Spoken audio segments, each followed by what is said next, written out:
I watched a friend hit $100,000 last year. 90 days later, half was gone. No emergency, no disaster, just bad decisions disguised as smart ones. He listened to his coworker about crypto, his uncle about a sure thing, a YouTube ad about trading. Everyone had advice. None of it worked together. And now he's trying to rebuild what took him 5 years to save. This happens more than you think. Someone grinds to 6 figures, then gives it all back without realizing what went wrong. Today, I'm breaking down the 7 moves to make once you hit $100,000.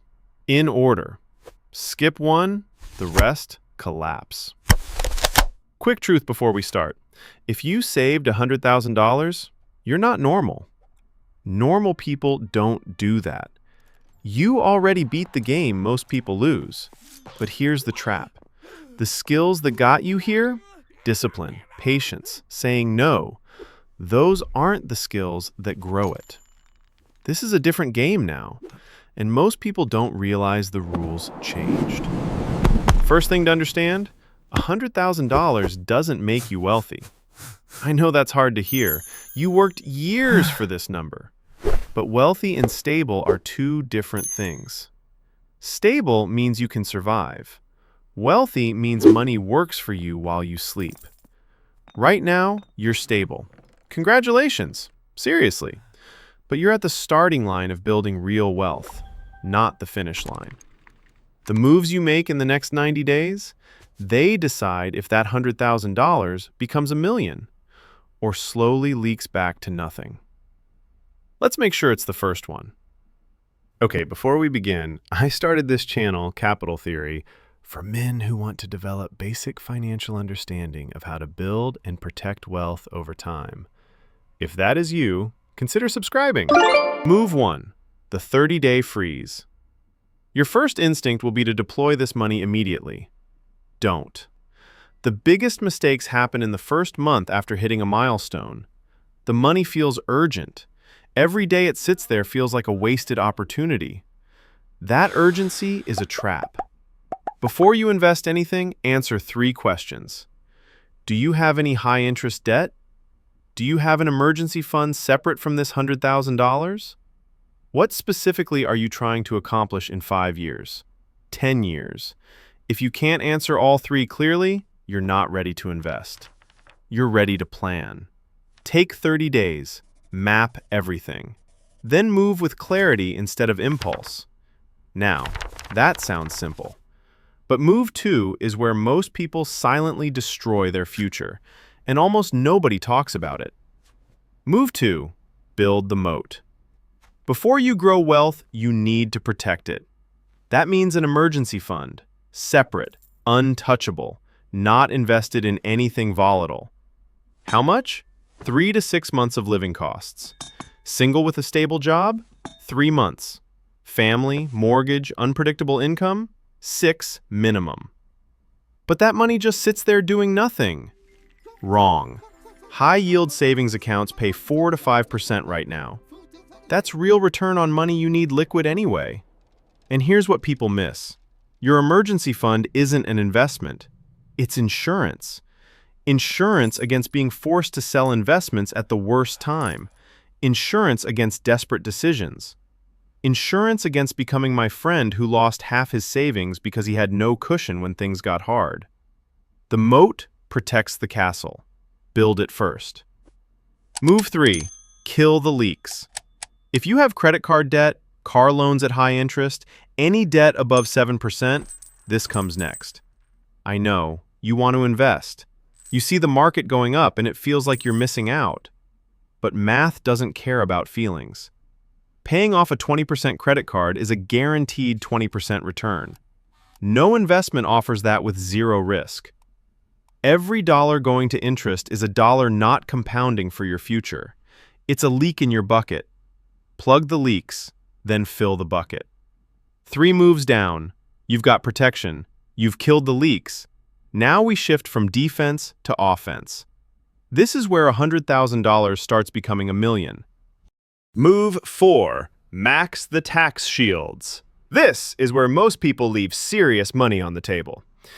If you're not maxing retirement accounts, you're paying taxes you don't have to pay and losing decades of tax-free growth. For 2025, you can put over $23,000 into a 401k, more if you're over 50. IRAs add more, health savings accounts are triple tax advantaged.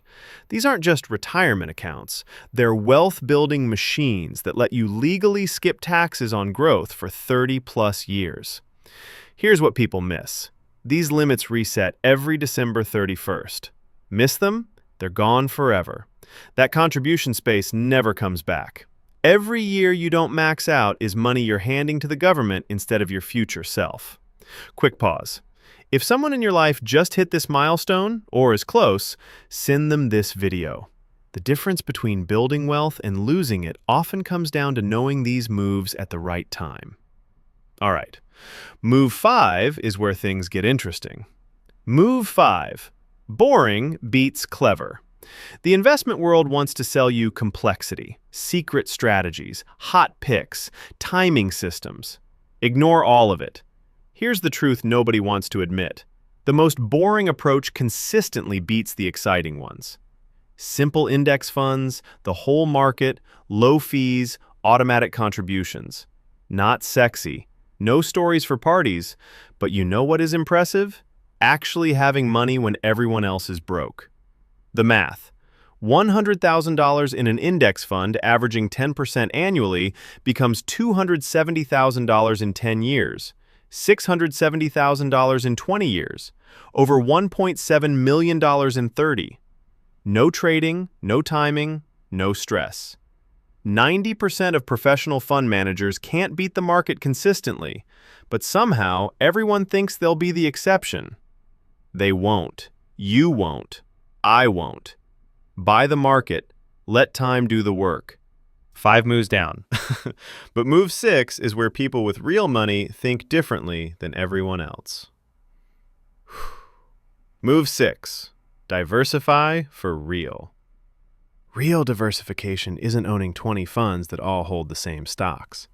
It's spreading risk across assets that move differently when the economy shifts.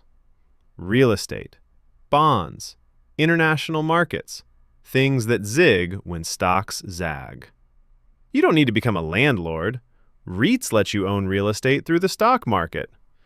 International index funds give you the other half of the global economy. The goal? When one thing drops, something else holds steady. You're never completely dependent on one bet. The people who lose everything, they were concentrated. One asset, one sector, one bet. Don't be that person. Move 7. Automate everything. This is the move that makes all other moves actually work. Set up automatic transfers. Every paycheck, money moves to investments before you see it, before you can spend it, before you can talk yourself out of it. When investing is automatic, emotions leave the equation. You won't panic sell during crashes. Your system keeps buying. You won't skip months when life gets busy. It happens without you. You won't negotiate with yourself about whether to invest this month. The decision is already made. Create rules. Follow them. Never check your balance during volatility. The biggest threat to your wealth isn't the market, it's you. Automate so you can't sabotage yourself. Now, here's why all of this should make you optimistic. Most people who hit $100,000 have no system, no order, no plan. They wing it and wonder why they're stuck 10 years later. You just got the blueprint. 30-day freeze. Build the moat.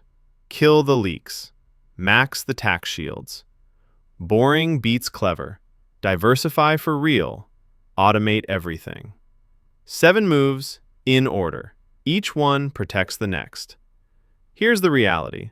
The difference between $100,000 staying $100,000 and $100,000 becoming $1.7 million isn't intelligence.